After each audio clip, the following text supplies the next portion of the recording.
A little context for today's video. This is a clip from one of my recent live streams on Twitch. You can always follow me there. So I've been messing around with all the different tanks on beta. I have not touched Demon Hunter just because I suck at Demon Hunter. So I'm just gonna go off what I hear other people saying about Vengeance.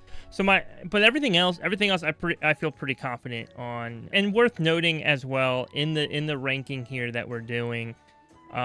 It is really thinking more so for that player who's trying to just do like plus 10s next season. Maybe not necessarily pushing for title, but what feels really good at the average player level, what's enjoyable, what feels like it might run into some trouble, especially with all the tank nerfs and changes to a lot of our tanks. I'm actually going to start off with the most common, like top tier choice I see for a lot of other people. Okay, so I'm going to take Blood DK. Blood DK... I'm gonna be honest. I play Blood DK. I main Blood DK. That's the one thing I'm good at. I know Blood DK, and Blood DK feels bad. Now I am going from like end of expansion Blood DK back to like start of expansion Blood DK, which always feels weird with the loss of haste. However, there's just something. The healing isn't quite there, and right now I feel super squishy. It might just be the gearing that we have at the moment for doing M+, but I'm finding way too often that I'm having bosses just like chonk my health way too hard on Blood DK. Blood DK does have the most defensives, I believe, of any tank that I've been playing right now. And I kind of feel like I need all of those defensives or else I can't survive, and that doesn't feel great. If I had excessive defensives and it let me do more, that'd be awesome. But right now, it actually makes me feel like I have excessive defenses to make up for the fact that I can't live. Historically, I've used Death Strike as a defensive on Blood DK, right? Like I would take a chunky hit and then Death Strike it back up a couple times. However, because I can only get one Death Strike off per attack, I'm never really topping my health off like I was before. I'm a lot more reliant on the healer. It is still a more survival-y tank on its own, like a more solo tank. However, in bigger pools, it just drops, and it makes me nervous. Now, I'm being critical only because it's probably the most hyped up tank right now. In that same boat, I'd probably put Bear. Bear feels good. There's nothing like crazy about Bear. I'm enjoying Arcane Bear. That is fun. It's definitely a different way of playing it. What is the like Lunar Beam or Lunar Blast or something is really cool, and that kind of changes up playstyle. And I think that's fun. Also worth noting on Blood DK, I do like that both the hero talents feel valid. Like both hero talents feel pretty dang good on Blood DK. They're just different.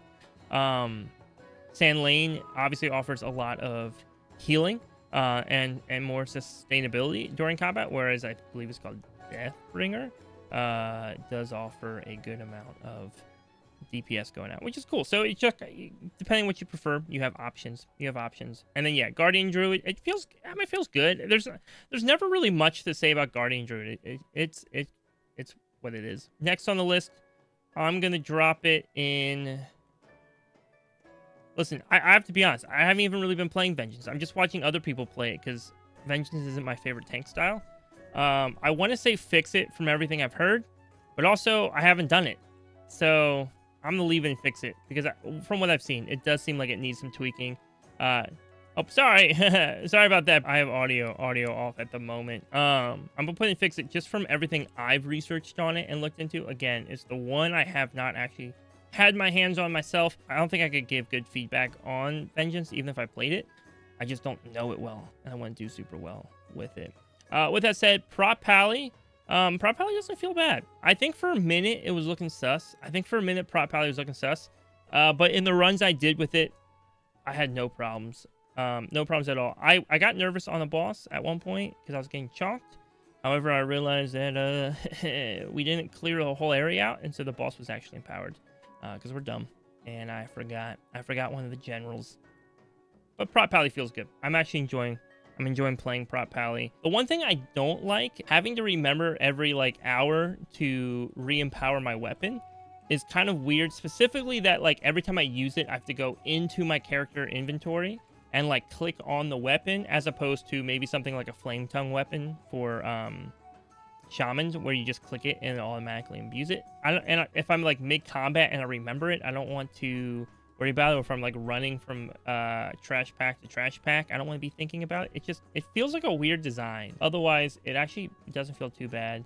I'm also gonna sit warrior in that B tier, kind of like prop Paladin. I don't really have complaints. There's nothing about it that I'm like, this is amazing, this feels awesome. It kind of is what it is. Warrior is definitely that class where when you can pull off a good spell reflect, it's awesome, but there's not really a whole lot that we're doing in that category right now. The nice thing is warrior was never huge on the self-healing to begin with. It was much more just a defensive based class, and so that seems to still be going strong moving forward with everything else in the changes. And that's also, by the way, the problem with vengeance. Blood got hit hard, but vengeance, I think the self-healing nerfs were rough from what I could see. What I will say though, and is surprising, this is contrary to what I think other people are saying. Here's my guess. Now, I might still play Blood next season because I like Blood. I love Blood DK. So I might still find myself playing it. It's my brand. I have to play it. However, I actually think Brew. I think Brew is S tier. I think Brew is S tier. And I think most people making tank predictions right now just don't feel comfortable on Brewmaster. But like compared to any other tank I've played, Brew is by far the tankiest tank, especially on some of these boss fights where like they're slamming damage on large group pools. The increase to stagger, right? So Blizzard increased their stagger percentage while nerfing every other tank.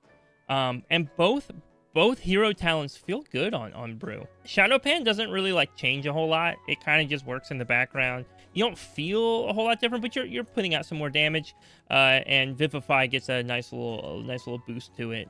And the Master of Harmony is great for more sustainability and kind of some self-healing in there, and that feels really good. Overall, I think Brewmaster is going to be S tier. Now, they aren't quite as like solo capable maybe as Blood DK would be, but again, how much solo content are you supposed to be doing in Mythic Plus to begin with? But it's not bad either, right? Like if your healer goes down, you're not going to instantly die. I was finding myself having no problem. Our group would wipe, and I would continue to handle trash for a while until the group showed back up. You do still have a lot of self-healing. You have a lot to work with reducing your stagger. And so I actually feel like Brew feels kind of goated right now. Like Brew feels super good at the moment, and I'm pretty happy with it. Also, just a shout out because I have to say it. We're gonna move Vengeance to C, and I'm actually gonna put Enhancement in the Fix It category because Blizzard, give me back enhancement tanks. Of course, everything could change. Everything could literally change before the expansion comes out, and we could like move stuff around. But right now, this is how it feels to me. Vengeance did just have a huge 2-season span where they were absolutely crushing it.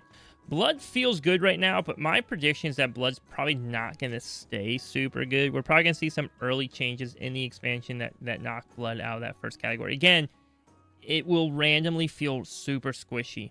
Blood is known for its health bouncing around, and it's historically gotten away with its health bouncing so drastically because it could heal equally drastically. And now your health bounces and you're not getting it back up. And so all of a sudden, you're struggling to get back up. Your healers have to get you back up. Like, Blood is way more healer dependent than it's ever been before. So we'll see. We'll see. Heart attack for healers. Absolutely a heart attack for healers. And before, it was just scary, and then you got used to it. But now it's a lot. And I'm saying that as somebody who's now enjoying Brew a lot, and you're very healer dependent in Brewmaster, but again, your health isn't moving as much. Like some of these tank busters that are just destroying. Like I am saving defensives for like every single hit on boss fights, regardless of which tank I'm playing, except Brew. Sometimes I'll use it, but like 90% of the time, Stagger is just doing the work for me, and it's beautiful. So right now, Brew is actually my favorite tank to play.